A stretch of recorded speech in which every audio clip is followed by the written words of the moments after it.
I'm Henry Bonsu and this is Doubling Down, where every week we discuss an issue that's got you talking on social media and beyond. Joining me today are the journalist and author Ella Whelan, Father Frank Gelly, Anglican priest and cultural commentator, and the journalist and broadcaster Lola Adeshoye. Welcome to all of you. Now, since the election of Donald J. Trump, the divisions that have long festered in American life have worsened. But far from being healer-in-chief, Trump has deliberately sought to exploit these tensions.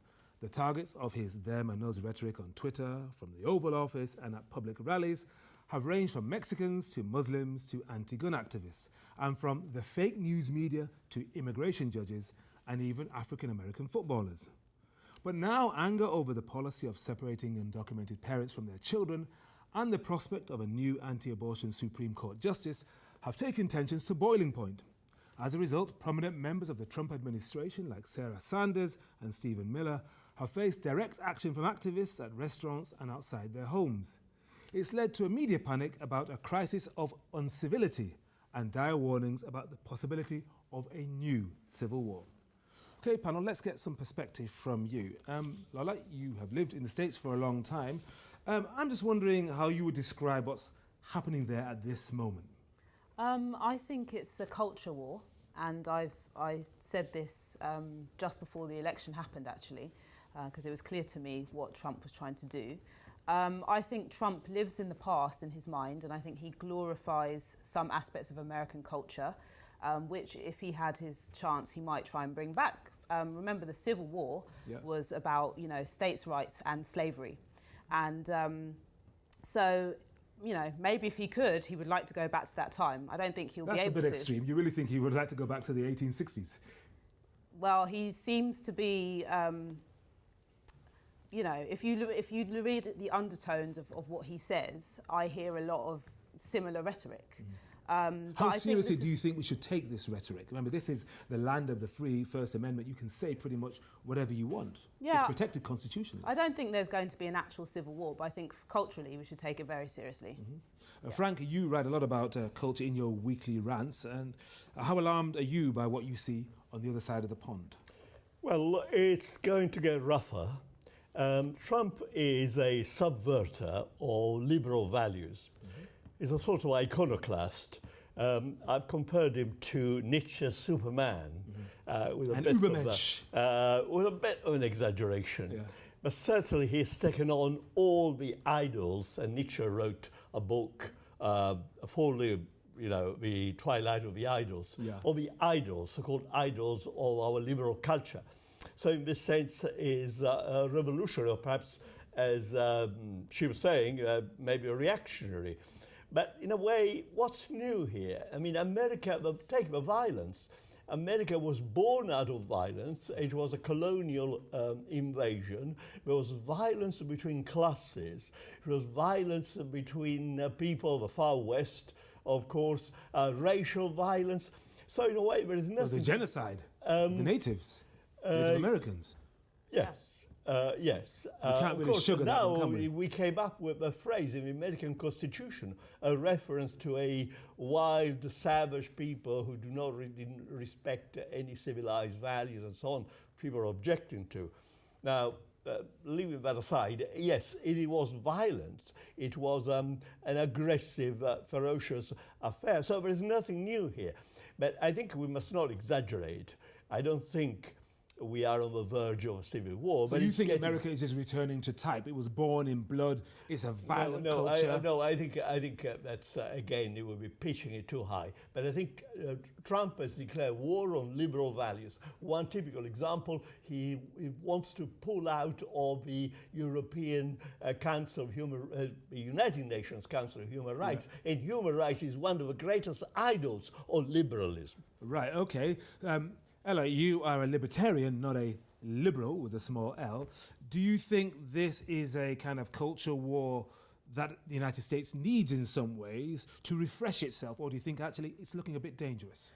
Well, I mean, I've always said that division in politics and fighting to a certain extent is a good thing, because you want to hash out what it is you really stand for. And I think strong opposition and strong points of view, certainly, I mean, America is kind of the land of free speech. The First Amendment, it's one of the fantastic things about America is that people feel free to voice their opinions. However, the culture wars today, in many ways, kind of is a low tone. It's often, dare I say, even petty. It's kind of very stunty stuff. So it's incredibly emotional. It's not got the kind of substantial political weight that previous Is that because a arguments had. lot of it is on social media and on talk shows, either TV or radio talk shows, pundits? Is that part of the problem? I mean, there's an incredible, so the media, there's so much salacious reporting of this in the media, and I think on the whole, I feel fairly safe in saying that Americans themselves get on pretty well.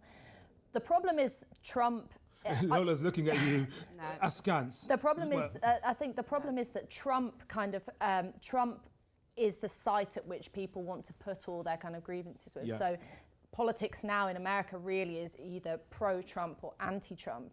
And the problem with Trump is he's an incredibly unprincipled man. I mean, and he flip-flops on issues. No one really knows what he stands for. If you looked at him 10 years ago, things that he stood for back then and not what he stands for now. Do you think Trump is unfairly blamed for what's going on right now? No, I don't think unfairly blamed. I think he makes his name out of being a provocateur. Yeah. But the problem is that people are taking things like this seriously and not looking at the bigger context. So, for example, his new despicable act in relation to dividing children from their families and the immigration policy in the US, you have to look at that in the context of US immigration policy, which is dark, and Trump is not a kind of aberration there. He's part of a tradition. All right, thank you very much. I know Lola wants to get back in, and you will in just a moment or two. We're going to move on for a second, because the ironic thing about the current tensions is that when he was candidate Trump, he attacked Barack Obama for dividing the country and promised that when he was president, he would bring it back together.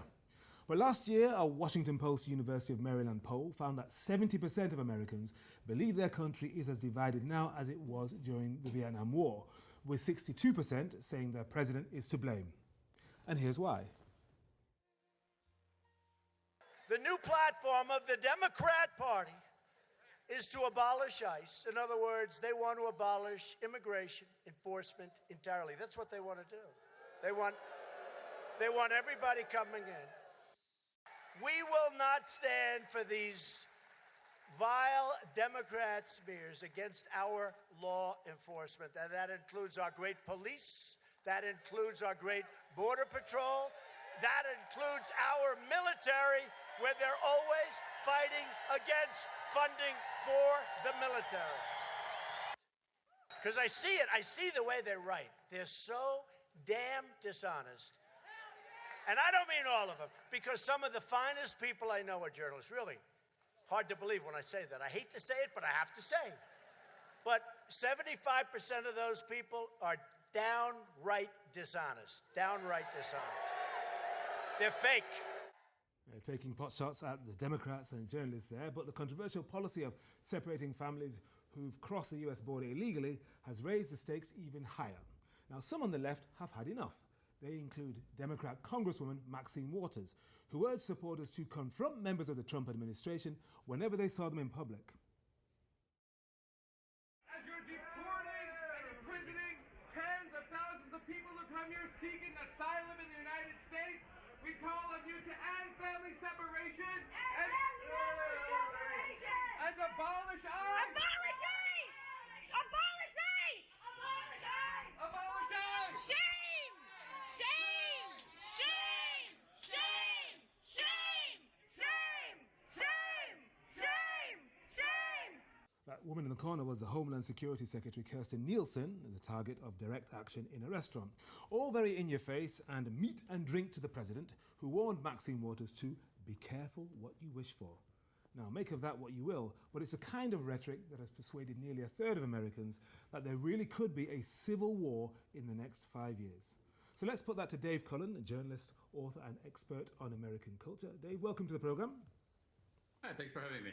Now, that poll was conducted by Rasmussen Reports, and it showed that Democrats are more fearful than Republicans. But whichever side of the divide you're on, are you right to be fearful if you're in the States right now? Well, yes, I think there's a growing fear. You know, a year or two ago, even 1 year ago, I would have brushed this off as kind of silly and impossible, close to zero. Now, I still think, and people that I talk to don't think it's likely that we're going to have a civil war, but it is getting scarier and scarier that we're, slipping towards something. And, thinking about like stockpiling water and things like this. Yeah, we're sliding towards something that's scary. Why do you think tensions are running so much more deep? Some people are blaming Trump. Others are saying he's just a lightning rod for what has always been there. And some people are still fighting the last civil war, and others are saying we are not where we need to be as this open, welcoming country. You know, land of the free, home of the brave, all are welcome. Well, I think it's both Trump, beyond Trump, but also the lightning rod. Like I heard a couple of things that struck me early in the panel of that Trump wants to take us back to the Civil War days, and also that he's sort of waging a war on liberal values. I think the first one misses slightly. It appears that way, but I think Trump is actually a closet liberal culturally who is riding this great wave and saw an opening of sort of white outrage and is a person with no values except himself and is playing. He's an opportunist who has sort of taken the enemy side of his own side and realized he can ride that path to glory and realize, the shrinking white America, and especially sort of like the shrinking power of the sort of white male, straight privileged class that, ran the country for 200 years, who's gradually losing power and eventually will lose it completely and lose the majority. It's that terrible fear and outrage that he's riding, and that's a terrible. So he is a lightning rod to this, but it's a very real thing in the country that is a huge cause for concern. Because they still are the majority. Dave, what do you think the trigger points might be? Might it be the nomination of the new Supreme Court Justice who might try and overturn Roe v. Wade, the law that guarantees abortion rights across the USA? Might it be an attempted impeachment of President Trump if the Democrats win back the House in November? What do you think might trigger some reaction on the streets? Yeah, see, I don't think those would be the trigger points. I think the trigger points are more likely, I think the left, I hate to put it this way, but the left will behave ourselves. The Civil War won't come from the left. The Civil War will come if people with racist, white supremacist ideas and this outrage, if they keep chipping away and taking this and the sort of the war on the truth, if they take things too far. I think things you just described would be antidotes to this. If I actually think, I hate to say this, if we lost Roe versus Wade, that might be the best thing that ever happened to us. That might create such outrage that then we would, Trump would be voted out and Republican majorities with him for years to come, and would kind of end this and restore order, and then appoint the next Supreme Court justice and turn it back. I'm starting to think something like that might be the fastest way out of this, to sort of lose a big battle. Wow. I mean, some people say the left lost a big battle already in November 2016 when Trump got in. But when it comes to the trigger not coming from the left, well, some people have blamed Maxine Waters, the Democrat congresswoman, for pouring petrol onto the flames by saying, get in their face, members of the Trump administration, so that every time they leave the office or leave the house, you're telling them what they're doing wrong, you're in their face. It's direct action. Was that a misstep? Oh, I do think that was a misstep. I think, people shouting shame, shame, shame is kind of the worst possible move. I'm sure it makes them feel good at the moment, but that does not play well. I mean, it's just sort of like somebody, tisking when you were a kid, and sort of shame is never an effective tool with anyone, shaming anybody. That never ends well. I mean, you should take that word out of your quiver. Yeah, that's a terrible, terrible move. It enrages the other side and gets us nothing.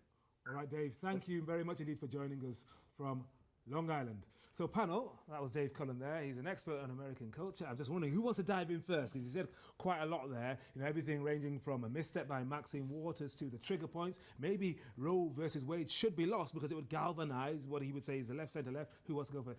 Okay, which one? Yeah. Go on. I'll go first. Well, I mean, done a lot of direct action in my political life myself. Politicians should know that they are responsible to the public, and certainly there's been some kind of heavy stuff going on in America. Well, from both sides? Well, no, in relation to the immigration policy, in relation to the separation of children and their families, people feel incredibly strongly about that, and I think it's right to let politicians know that. The problem is that the idea that you would just, I agree with Dave, the idea that you just shout shame at politicians, like it's just these few evil people doing this, totally misses the point. I mean, the fact is we had walls under Hillary Clinton, Obama, under the Obama administration, Haitian women were deported whilst pregnant. Deporter in chief, didn't they? Yeah, I mean, you know, we have to get a sense of context here that Trump, however bad he is, and there's a lot of criticism for him, is not this evil mastermind. He's part of a bigger political picture in America that has to be challenged. Lola? I just think that there's a level of naivety and a level of underestimating what's actually going on. I've been watching this creep up and I find it's not frightening, it's very, very disturbing. Yeah. Maxine Waters did not speak out of turn, I'll tell you why, because she's an old woman and she was in America during the civil rights era and she's seen what happens in that country. Yeah.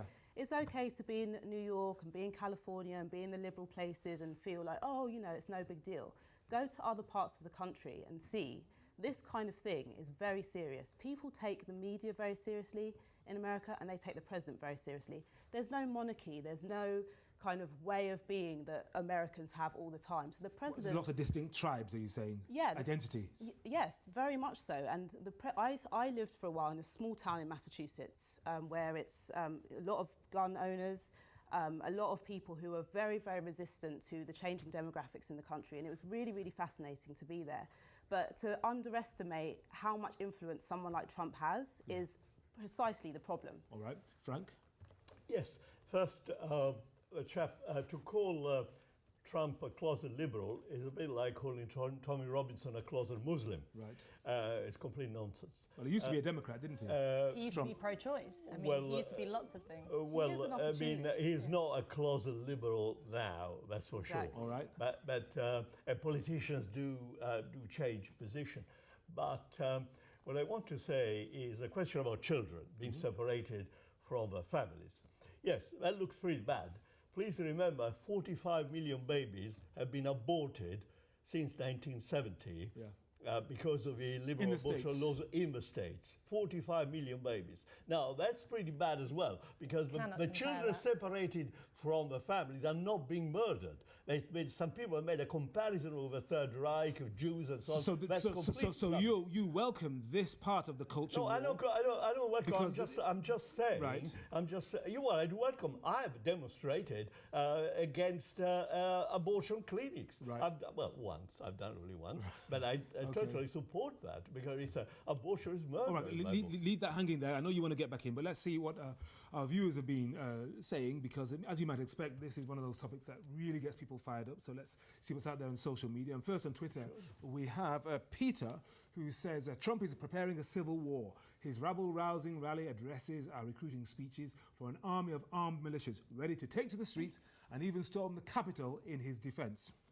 George says Trump not only divides immigrant families by separating children from their parents, many American families no longer speak due to his rhetoric and hate-filled rants. He continues this destructive path to further his brand. He doesn't care about America.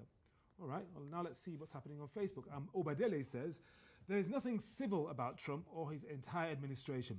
Now that Maxine Waters is giving them a taste of their own medicine, they want to cry about civility. The hypocrisy. And finally, this from Logan, who says, I'm sick of people claiming Trump is the one provoking a civil war. When Congresswoman Maxine Waters called on people to directly confront, shame and harass Trump cabinet members, she crossed a line. Okay, now remember, you can always get involved in the conversation on Twitter, Facebook and Instagram by using the handle DoublingDownTV. So I know that you wanted to pick up on what Frank said there, and I thought that Roe versus Wade, which is now, 45 or so years old, guarantees abortion rights across the states, might be repealed with a new Supreme Court justice just being nominated. And I was wondering if Frank welcomed that. I suspect he might. What do you say, Well, Ella? I mean, a debate about abortion and whether it's murdering babies is for a whole Yes, other I know. show, so Yeah, we you're won't right, go you're there. But actually, I mean, consistent polling of Americans shows that the majority of them are pro-choice. It's in between the 60 to 80% range, depending on what survey you look at. So Americans are happy. I feel pretty confident saying that Americans are happy that Roe v. Wade is there. You know, thousands and thousands, if not millions of women access services all the time in America. This is one issue in which you have to take Trump very, very seriously because what he's doing could have implications for American women immediately. I mean, we're talking about murder. American women could die off the back of this. The babies, 45 million babies? I mean, let's leave the discussion about the ethics of abortion for another day. But, you know, America, that's what I'm trying to say. America, at its core, is a society which is largely liberal. And so we have to take into context Well, I suppose it depends on which state you're in, doesn't it? Yes, and you have to look seriously. Like Texas, for example, has a tiny number of abortion clinics. Women have to travel for miles and miles and miles to get there. But this is where one of the culture wars is a positive thing. Yeah. American women are going into government buildings dressed up as handmaidens from The Handmaid's Tale, doing direct action, following government ministers down the street because it is, you know, and that is being effective. It's showing their opposition. The problem is when this conversation comes out of the real world, dare I say it, and onto online, and you get this kind of backbiting, sort of very irrational, very emotional response to it. Everybody's position is exaggerated and it's extreme. Yeah, and that's then that's how we colour the debate. It says, you know, oh, it's too hostile, it's too uncivil, it's terrible, when actually in reality people are having very serious, very progressive political arguments that is changing the world. Lola. You know, going back to this thing about what's come before and it being part of, you know, the American trajectory, America was built on violence and, you know, hopefully as we go on, that is no longer the case. Unfortunately, what's happening is we have a president that is rousing people and there are a lot of unstable people in America.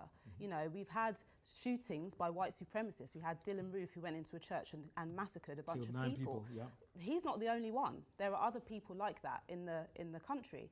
And we have to remember the Constitution is not just about free speech and all this. It's, you know, basically Bill of Rights says that people are created equal. Yes. And that's what America fights for, is basically how, from the beginning, black people were not treated that way. Yes. So the journey is to creating a society that actually fits and matches the Constitution. And the president is not doing that. When you look at the States now, I mean, here you are in the UK, but you've lived in the States a long time. Do you think to yourself sometimes, I'm not sure if I want to go back there? I know you have roots in the States now, but you've got roots here. When you compare what it is that we have here in this country, we have culture wars, but we've not had a civil war for how many years? Since 1640s, sort of thing. Do you think to yourself, actually, I'm not sure about that country anymore? No, because I think that it's a battle that's worth fighting. And I feel invested enough in the country that I want to be part of seeing it, you know, become a more perfect union. I mean, the key thing about the great thing about America is, I know you just said the Constitution is about free speech and that. Free speech is the central thing to this. The antidote to the culture wars is more debate. I mean, the problem is we've got a president who says he's pro-free speech and, you know, slags off the media or anyone who even kind of criticises him, he absolutely censors. But the antidote to this hostile environment is to have more debate, more free speech. discussion, But more free speech in a tinderbox situation, Frank, because America right now, many states, it's a tinderbox situation. One thing is clear, there are many people in America as well as here who have not as yet accepted that Trump is the president of the United States. They have not swallowed. But many of them didn't accept Obama as president, did they? They have not swallowed a simple fact. He is the president of the United States. So? And that is very important, both nationally, internationally. He's coming here next week, and the idiotic mayor of London is making infantile, baby-like gestures, floating. No, he's allowing freedom. He's allowing freedom of expression. It's something which is completely. This country needs America. It needs the American president. Well, Frank, there are many people, including President Trump, who did not accept President Obama, you know, President number 44, Trump for 8 years. That he wasn't an Obama American was a and disaster. Obama was a disaster.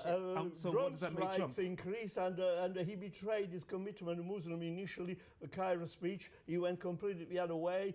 He'd increased attacks on Muslims and drone strikes. But wasn't that because of the kind of background? Wasn't that because of the military-industrial complex of those people who now support Trump? At least one American black pastor accused Obama of committing genocide on black babies because of his policy of abortion, which disproportionately affects blacks. One out of a population of 320 million people. Yeah. I want to hear from I can give you statistics later. I want to round up with you. I mean, the problem is there's a lot of people who don't like Trump, me included, and there's a difference between calling for impeaching him and denying the fact that he was voted and being critical of him. I think the problem is there's an anti-democratic tone to the anti-Trumpness, when really you should be saying, yes, this president was elected. No, I don't like what he's doing right now. How can we deal with that in a democratic way, which is about free speech and showing, direct action, all of that is part of it. But just the tone of the anti-Trump brigade now, the resistance, whatever it is, tends to be illiberal, and I think that is, talk about pouring petrol on the flames, I think that is pouring petrol. There is no anti-democratic Okay, we're going to have to finish there, but yeah, we've got your point there, Ella. Thank you very much, Frank. Thank you, Lola. And that's it for this week's programme, My Word, talk about petrol and flames. Thanks very much to my studio guests, Ella Whelan, Frank Gelly and Lola Adeshoye. For news of next week's topic and to get your views in early, check out Doubling Down TV on Facebook, Twitter and Instagram. Till then, thanks very much for watching and goodbye.